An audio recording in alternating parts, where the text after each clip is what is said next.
Free at last. That's what tens of thousands of enslaved African Americans felt as they crossed into Canada, escaping via the Underground Railroad from the late 1700s to the 1860s.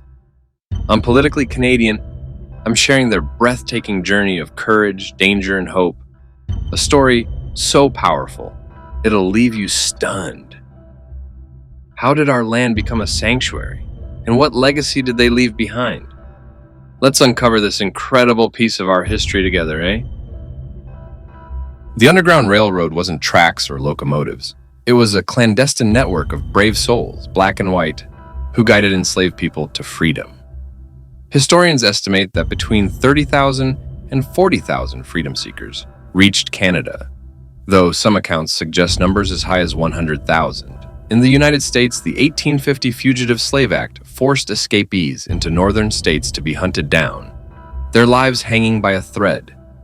But Canada offered a lifeline. In Upper Canada, now our beloved Ontario, the 1793 Act Against Slavery declared anyone who set foot on our soil free.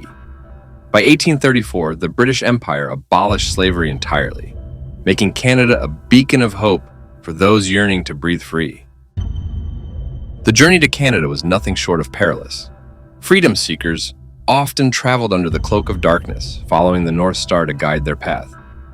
Some crossed Lake Ontario or Lake Erie in rickety boats, battling waves and bitter cold. Picture the wind howling as they rode, knowing one misstep could mean capture. They sought refuge in stations, safe houses tucked away in barns or church cellars, guided by conductors who risked their own lives. Slave catchers prowled the border, even here in Canada, until our courts stood firm. In 1819, Upper Canada's Attorney General John Robinson declared that black residents were free and we'd protect them. That promise turned places like Windsor and Niagara into gateways to a new life. Can you feel the weight of their hope as they crossed that final stretch? When they arrived, freedom seekers didn't just survive, they thrived. In Ontario's southwest, they created vibrant communities that became cornerstones of our history. The Elgin settlement in Buxton, founded by Reverend William King in 1849, grew into a thriving hub of over 1,000 souls by the 1860s. They established farms, a brickyard, and a school where children learned to read, something slavery had stolen from them. Near Dresden, the Don settlement, led by Josiah Henson, offered a school for laborers to learn trades, empowering them to rebuild. In Chatham, Mary Ann Shadd Cary made history in 1853 as the first black woman in North America to publish a newspaper, the Provincial Freeman. These weren't just settlements, they were acts of defiance, proving what resilience and community can achieve, even against the odds possible. Harriet Tubman, who escaped slavery in 1849, found a home in St. Catharines, Ontario, by 1851. She became a legend, earning the name Moses for her daring, making 19 trips back to the United States to guide 70 people to freedom. Josiah Henson, who inspired Uncle Tom's Cabin, settled in Dresden and founded the Dawn Settlement, returning south to lead 118 others to Canada. These conductors used secret codes. Safe houses were stations, and Canada was the promised land, or haven. Many freedom seekers crossed alone, relying on black communities for support, like coded songs or shared meals that became the roots of soul food. Their bravery reminds us of Canada's role as a protector. Doesn't that make you proud to be Canadian? Canada's role as an underground railroad haven left a mark that still shines today. The Tower of Freedom in Windsor stands tall, facing Detroit across the river, a monument to those who crossed to safety.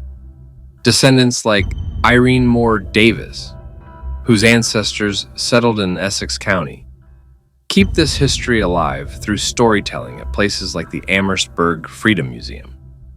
In Buxton, the museum there hosts annual homecoming events, where families trace their roots back to the 1850s. But it wasn't all smooth. Freedom seekers faced racism, and some returned south after the U.S. Civil War. Still, their legacy of strength helped shape Canada's identity as a place of refuge. How does this history make you feel about our country today? I'm curious to hear your thoughts. The Underground Railroad made Canada a haven, but it also made us who we are. a nation built on courage, compassion, and resilience. These freedom seekers showed us what it means to fight for a better future, building a legacy that lives on in every corner of Canada. I believe their story can inspire us to face today's challenges with the same spirit. What about you? How does this piece of our past make you feel about being Canadian? Drop your thoughts in the comments. I'd love to hear from every province. If this story touched your heart, give us a like, subscribe, and hit that bell for more on Politically Canadian. Let's keep celebrating the stories that unite us, eh?